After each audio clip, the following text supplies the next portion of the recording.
Welcome to Next Step Advanced Sketching Techniques. Today, students, we are going to sketch out a hot air balloon scene. All right, let's get started. So the first thing we're going to do is sketch out the hot air balloon basket.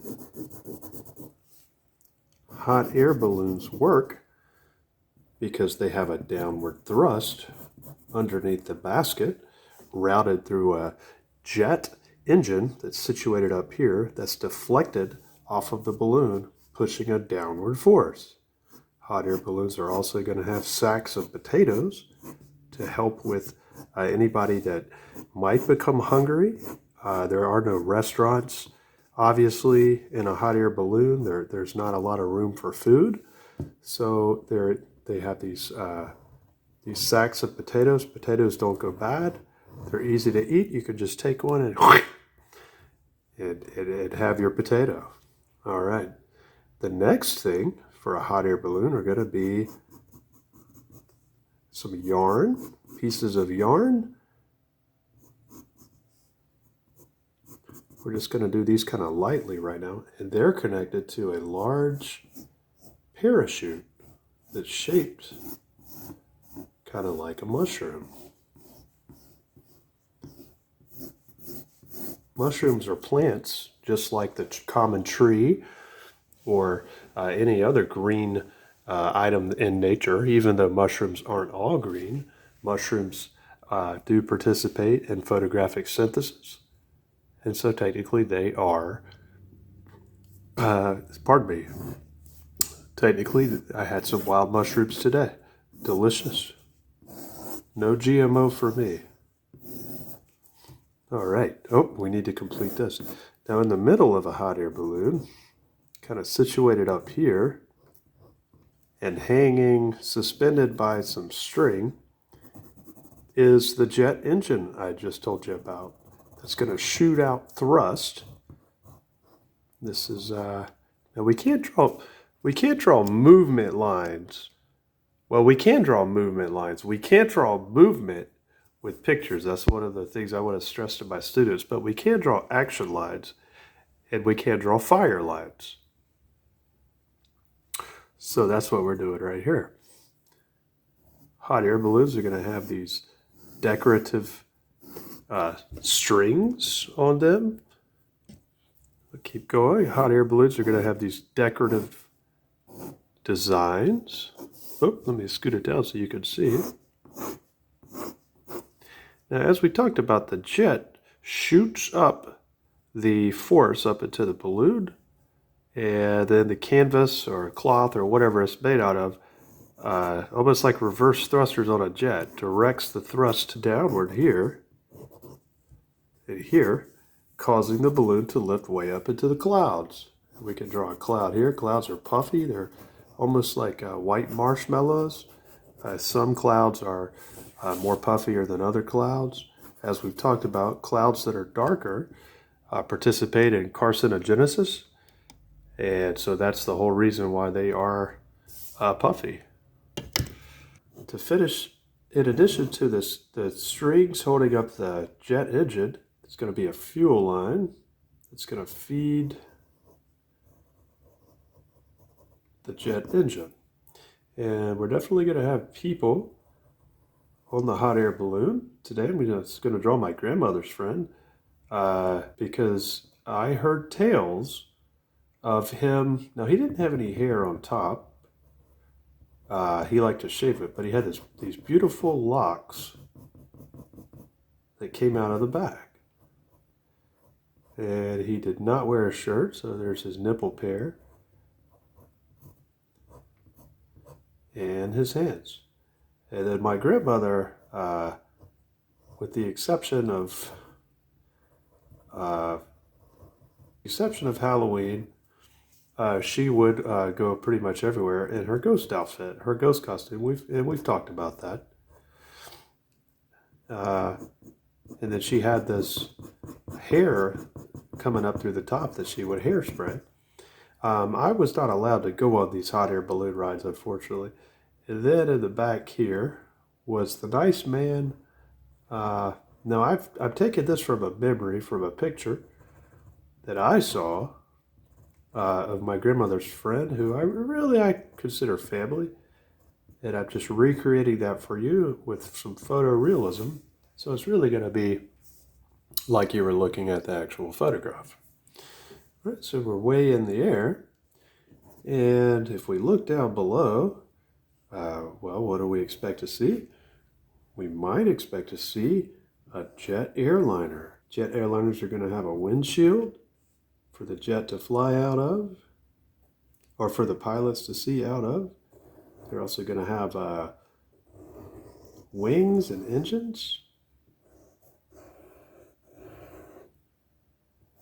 They're going to have a fuselage, which is French for cabin.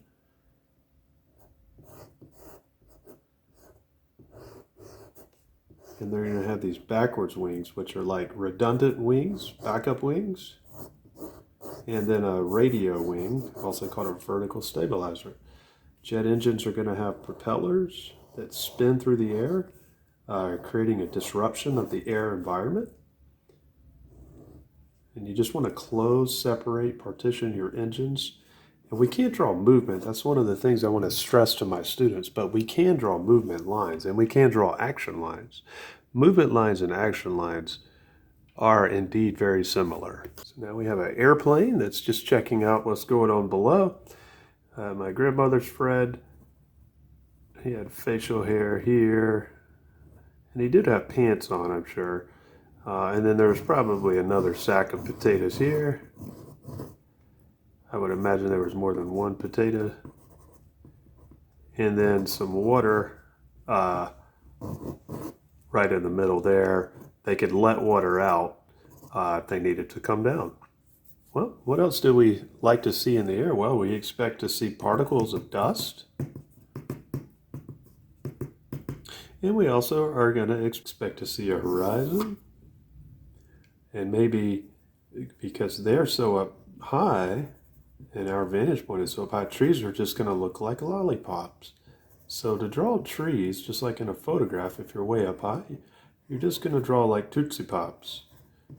I never was able to enjoy the pleasure and magic of candy, but I can still draw it.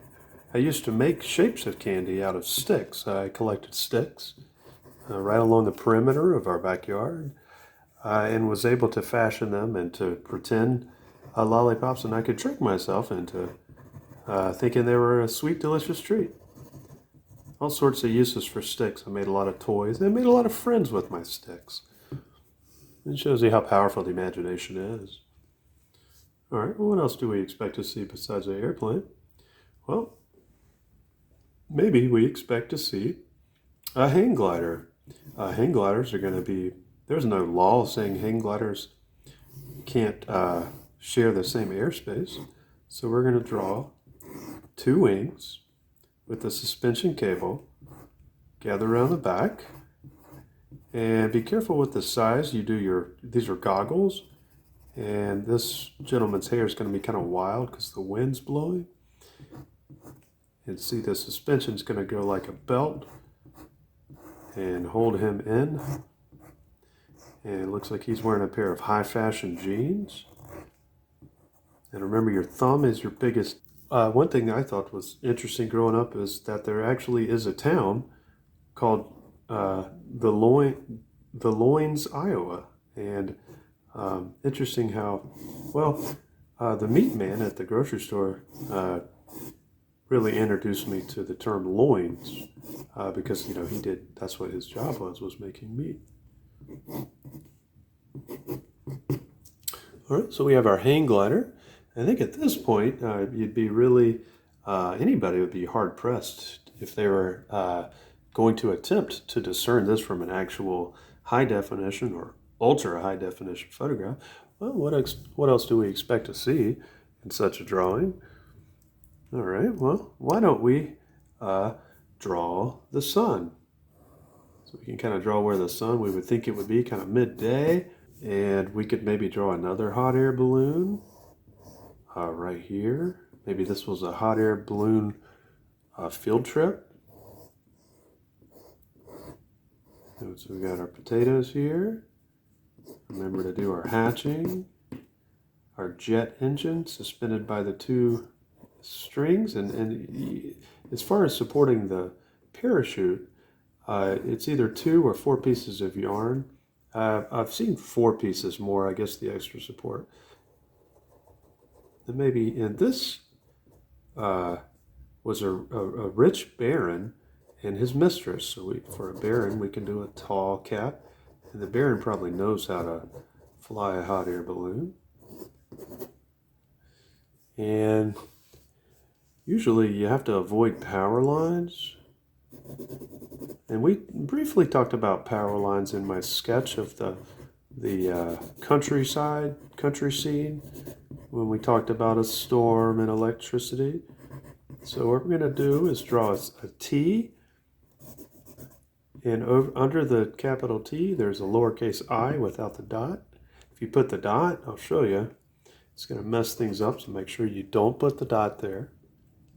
And then you just want to draw some wiggly lines to connect this to this, connect this to this. Now we can draw alarm lines, and the reason we could draw alarm lines is it's possible that another hot air balloon has or is drifting too close to the power lines. So we could draw,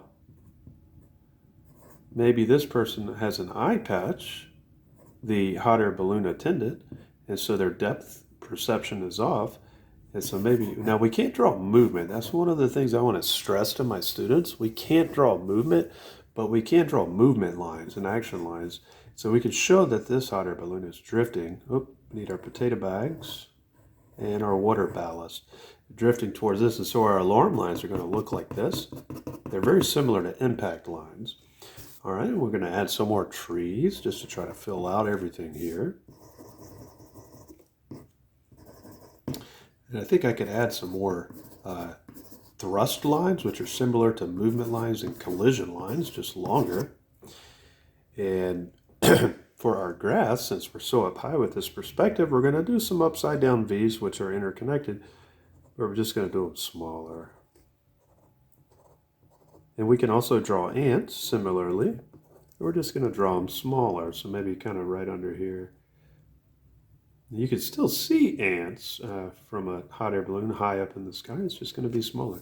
Oh, for our airplane, we're certainly going to have windows. I'm just going to do an octagon, or a series of octagons. Series, S-E-R-I-E-E-S. S-E-R-I-E-S. It's just another word to describe something that's in a series. Yep, it can. So 1, 2, 3, 4. Maybe there's another window here. And maybe this airplane is letting out the stuff from the restroom over an area where there aren't people, or they didn't think were people. But then we could draw a picnic area here, maybe with our friendly lady from the other day who was napping. We could draw her. Remember, her feet were in the air. If this is a little too complex of a method for you, you can stop and just watch, folks. For those of you especially that are just joining her, today we're going to make her hair, this lady, a brunette. But she is maybe sunbathing, and unfortunately, the airplane, they are legally allowed to dump their, well, it's called taking a dump. When they take their airplane over an area and they dump out the waste products, which are flushed down the airplane toilet. And the reason they don't eject the waste out of the front anymore, a lesson hard learned. What happened was it would fall and get sucked into the propellers, and then you would get feces and biological product all over the plane and the windows, and that wasn't good for sightseeing, and that wasn't good for the customers, nor was it good for the engine. It actually would stall, not like a bathroom stall, but it would actually stall, S-T-A-L-L. It's just another word to say something stops working. When I was hit in the head with a frying pan when I was a young man, my consciousness stopped working. I laid on the floor for quite a while. Very similar to this lady right here. Interestingly, we have 1, 2, 3 hot air balloons, 1 airplane, and 1 hang glider, but nobody bicycling. And so what we can do is we can add a bicycle, and bicycle's going to have about 6 spokes, and the frame's going to be an upside down stretched V. You can see that. I'll slide that over for you. It's going to have a sideways teardrop for a pedal, 2 handlebars, and then it's going to have a person sitting. And of course, you're going to have 2 squares. Squares have 2 equal sides. And then, of course, their hair is going to be blowing. You want to pay attention to physics and detail and reality. And maybe there's a little path here. Now, as this path goes across, just for perspective, it's going to get smaller and smaller and smaller. And then as we go back this way, it gets bigger. And that's just to maintain realism. That's to maintain perspective. All right, so now we can, let's go ahead and color. So today I've chosen the color yellow. It's one of my favorite colors. Yellow is prepared or made. It's not a primary color. It's made by mixing orange and red. So if you take orange, a little dash of orange and a little dash of red, what you get is the color yellow. And this is a pretty fancy color marker that I've had for a while. I'll kind of put it up close so you can see it there. And so that's a painting delivery portable mechanism that I actually have for sale. They are fairly expensive, but only for the now hot air balloons are definitely going to be yellow. I've seen many that are yellow. My grandmother's friend, sometimes his skin had a yellow tint, and my grandmother as a baby was yellow, but of course she's not going to be yellow because her ghost costume was white. Potatoes do have a yellowish hue. The hatching or big basket, pretty much a big Easter basket, is what made up the hot air balloons. They're going to be yellow. The familiar sun is certainly yellow. Seen from outer space or the planet Earth, it's always yellow. Light travels at the speed of light, which is the same, interestingly, for those science nerds, the same as the speed of sound. So sound and the speed of light travel at the same speed. Learned something new, did you? Well, that's one of the things I enjoy is also kind of stitching in some learning. All right, and here's our hot air balloon that's dangerously drifting towards these power lines. Now, electricity is yellow. It can be blue or yellow. Our motorcycle person, or pardon me, bicycle person might have yellow hair, which is kind of like blonde hair, but cartoon yellow. Trees in the springtime, when they're just emerging, the leaves are yellow. And then red later on in the summer. This hang glider could be yellow. This grass could be yellow because of the plane dumping toxic biological matter. Certainly what the plane is doing. Could it be yellow from urine? And maybe some Mountain Dew that somebody dumped down the toilet? Airplane, what are they called? The jet spinners also are yellow. And the windows are yellow if the sun is bouncing off of them. A lot of times there's going to be livery on an airplane, and that's going to be like, it could be yellow. And then this lady down here, well, I said brunette, but let's change that back to yellow, and maybe she has some yellow shoes. All right, folks. Well, there you have it. We've just sketched out a photorealistic hot air balloon scene. If you have any questions about this, please message me in the YouTube chat network interface function forum, and I will be sure to get back to you. If you are unable to obtain the elite sophistication, the attention to detail, the artistic elegance, the overall supreme quality that you see here today, please do not fret. Maybe take a break and play your guitar. And then come back to it tomorrow. Try to take a break every day of at least 2 to 3 hours. Even if you're a parent, even if you're working, demand it from your boss or family to rest your sketching hand. And as I always say, I hope you have a rest of your day.